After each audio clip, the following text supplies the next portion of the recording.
Hey everybody, how are you today? It's Darla with Stampin' with Chaos. I hope you guys are having a terrific Tuesday. For us in the Stampin' Up world, it's Technique Tuesday. So tonight I thought I would share with you something I learned a little bit about this last week. And I'm only going to touch on the surface. There's so much more to it. Have you ever started a project and thought, oh, I'm going to go, full force into it, and then you get into it and realize that you don't have all the items that you need to finish the project?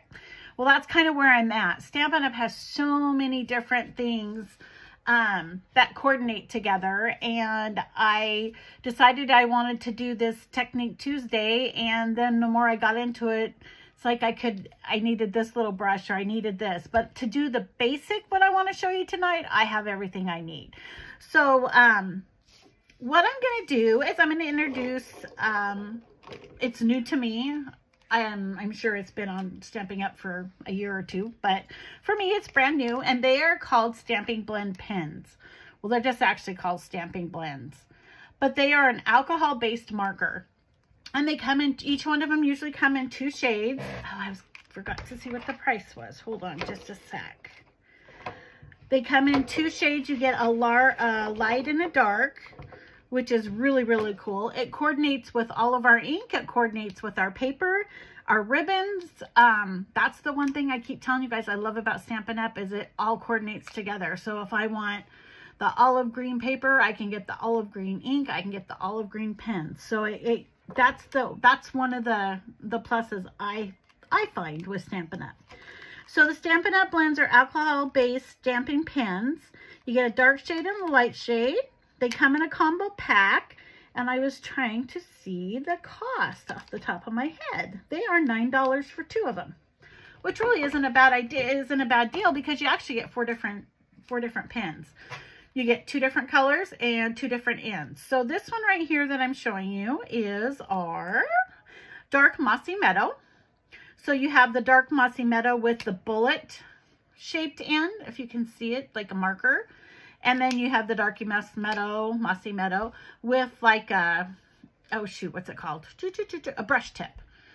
So, and then the other pair that came with it was the Light Mossy Meadow.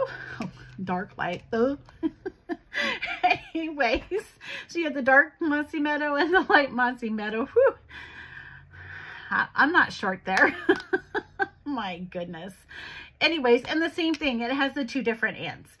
So I pulled out some colors that I am going to use tonight. So I've got the mossy greens. I'm going to use the light pumpkin pie. And guess what? It has a dark pumpkin pie with it. And then I've got the dark daffodil. So this must be the light daffodil. Hey, it doesn't take me long. So we are going to just do a little bit of blending. We're going to do easy blending. They have so many more things that you can use in blending, so I've already started my list to get. But to do just a slight basic blending, these will work just fine. The one thing about the alcohol markers, you have to use a, well, like this ink, the Memento black ink is what we're going to use when we stamp our original stamp. But you have to use alcohol-based markers with it. So that's why you have to use the Stamping Blends. And from what I understand, it's because they don't mix. The one thing about the alcohol-based markers is you need to make sure when you're not using them, they are capped, because the ink does evaporate, just like alcohol. And then the other thing is when you store them, you never store them, especially a double-tipped marker, you never store them like this, because you don't want all the ink running to one end or the other. So you have to make sure that you store them like this. What else can I tell you about these markers or these pens? I think that's about it. So why don't we just like turn the camera down and do a little bit of blending here and see what you guys think. I wasn't the greatest colorer when I was in kindergarten, so you're going to have to bear with me a little bit. I did do a couple practices, and I didn't do too bad. So we're going to go ahead and we're going to give it a shot. So I'm going to flip you on down. Did you guys see that the weather's supposed to get nasty again next week? Or at least cold? I was all enjoying this sunny weather. Okay, back to this. So we're using the Memento Tuxedo Black. And I am using my framed florets. stamping, I have to say, it's kind of funny. I've heard people tell me that you're going to find a stamp set that you really like and you're going to keep using it over and over. I love this stamp set. I love that it's simple. I like the simplicity. I love the handwriting, the fonts on it. When I was looking up on how to do the blending, one of the things is they said is you need to find stuff that it has like lines or details or whatever so that you could work on it. So I absolutely love this. So we're going to go ahead and use this part of the stamp, and I'm going to stamp it in the Memento Black, Tuxedo Black. We're going to get it on here. The other thing you need to know is whenever you're working with these, because they are alcohol based, they do bleed. So like for this card, I should have folded this over. I am going to actually put this under it. So if it bleeds, it doesn't bleed into the other card, the other part of the card. And really, I'm not even going to finish the card tonight. I just want to do some blending and then and show you how that's done. Okay, so can we see? You know, there we go. That looks better. Let me scoot back a little bit. There we go. Okay, so let's get this done. So remember, I used the Memento Black, Tuxedo Black. We're just going to stamp it here in the middle. And basically all I'm doing tonight is just showing you the blending. So there you go. I'm going to cover that up. And I'm going to do a quick wash on my stamp block. I've got a baby wipe here, and I'm just going to get that little bit excess off and give it time to dry in case I need it again. Alrighty, we're done with that. So you need to take, what I have found is if you use the darker color first and then you're going to blend in with the lighter color, it works better. So I'm going to start with the dark daffodil. I personally, when I'm doing the outlining, I like the bullet tip. It seemed to work a little bit better for me.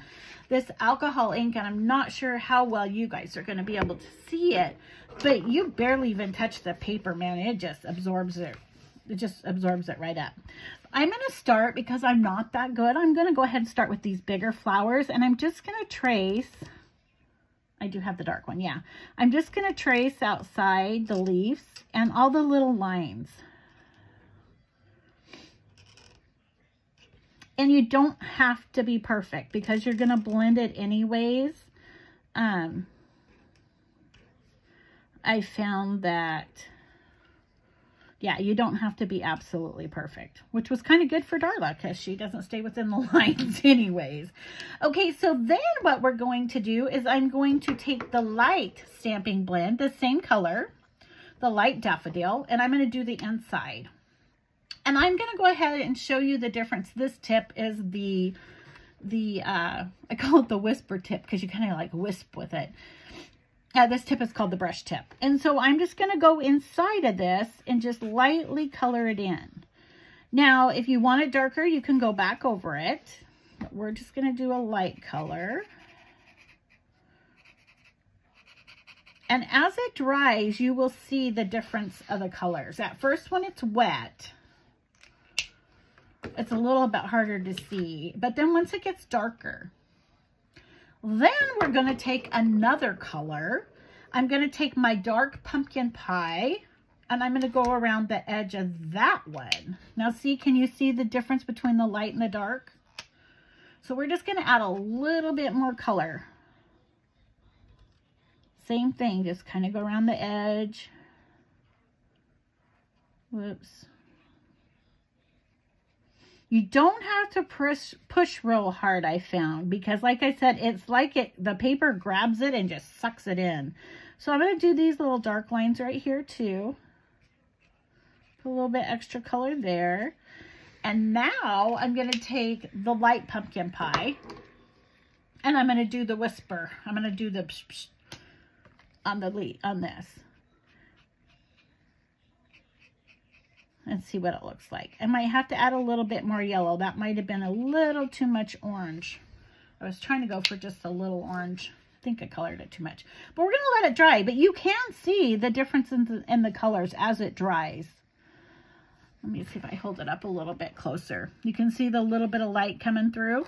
And you can go back over it. You can pull the dark out and go back over it if you need to. We could pull a little bit more yellow. See if we could put some more yellow into it. Just make a couple little marks. You know how like flowers have different... And then you just let it dry. Isn't that cool? Now I will show you how it does go through the paper. So if you were going to do this part on a card, I probably would cut it and then put it on top of the card so you wouldn't be seeing that. That's why it's good when you're doing it to put a piece of paper. So let's go ahead and let's do these. Let's do a couple more of these flowers, and then we're going to do some of the greenery. They have a thing called a color lifter. I've kind of watched some videos on that. I don't have it, so it kind of, you can take the color and kind of move it into different places. That was really fun to watch. I will be getting that. And then it adds dimension and highlights to it. So, and then the other thing was, I was thinking, oh, there's a blender pen. And that you can use to pull the colors in also. So I'm really excited. I've got those on my next order list because I really want those. I think that would be fun. Okay, so let's go ahead and do this little flower over here.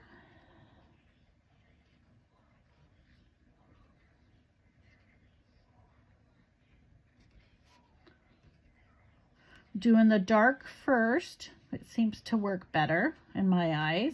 And I went with a darker flower this time. I did the pumpkin pie first instead of the yellow. And then we're going to go ahead and do a little bit lighter. I'm going to use the wispy tip.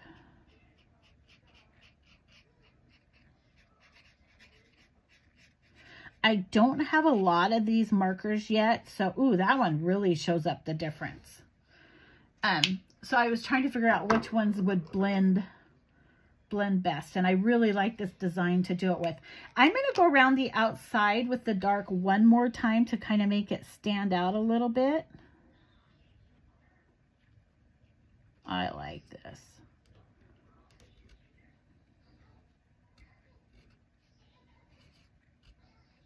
And then I'm just gonna, can you see? Oh, I think I really like that. I don't think I even want to add the yellow to it. See the difference as it dries? You can see that it's blending. Isn't that pretty? And let's go ahead and work on some of the leaf. I honestly did not think I would like this. I thought this was way above my color skills. And I'm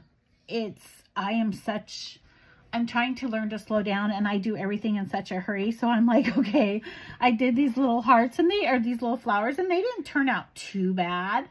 But boy, if you don't take your time, it really doesn't turn out that good. So this is something that it's not a stamp, hurry, get it done. It's something that you actually kind of slow down and kind of enjoy it and work on it. Okay, so we're going to do the mossy green here on some of these leaves.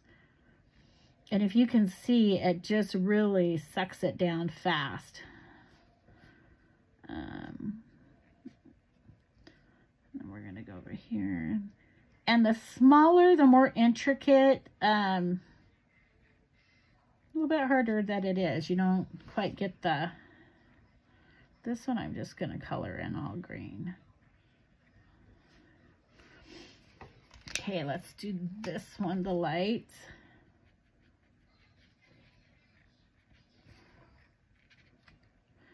They also, what is it called? The color lifter. If you go out of the lines, it is so cool. You can actually, if it's wet enough, you can go and you can almost erase it. I really enjoyed watching that. I think I made the leaves too dark. Dang it. Let's try it. Let's just add a little bit of light to it. We'll just leave that one alone and see what happens. Let's go over here and do this one a little bit lighter. Whoops, I went out. See, I went out of lines there. It's because I was using the wrong tip. So let's go, maybe let's go around with the bullet one and see if I can fix it. They almost made a super fine bullet tip. There we go. That looks a little better. Let's see if I can fix this puppy. I don't think I can. I think I did him a little too dark.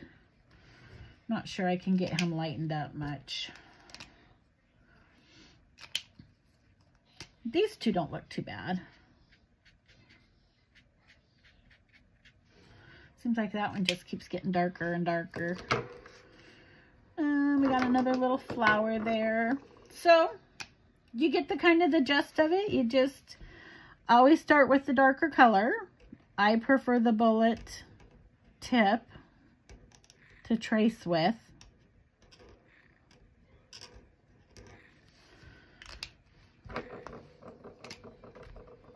And then you just add as much color as you want. If you want, you could add some red, a little bit more orange. You could just do a wispy with the orange. Kind of in the...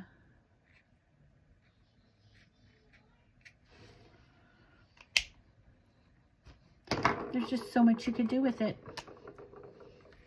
And these little tiny ones I'm just going to wisp.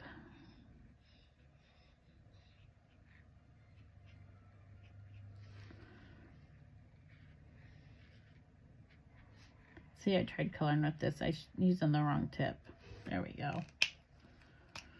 So there we go, you guys. That is how you use our blending markers. Once again, they come in a pack of 2. I have short-term memory loss. I believe they're $9.50. They are. The Stampin' Blends combo pack, they are $9.50. Like I said, I love them because they match the paper, they match the ink. There's 4 different colors if you get past that one. I like these leaves right here and these. Those turned out pretty good. Here's one that I did earlier when I was practicing, and you can see that I had a little bit of dark and light in the leaves. That one looked like it did a little bit better.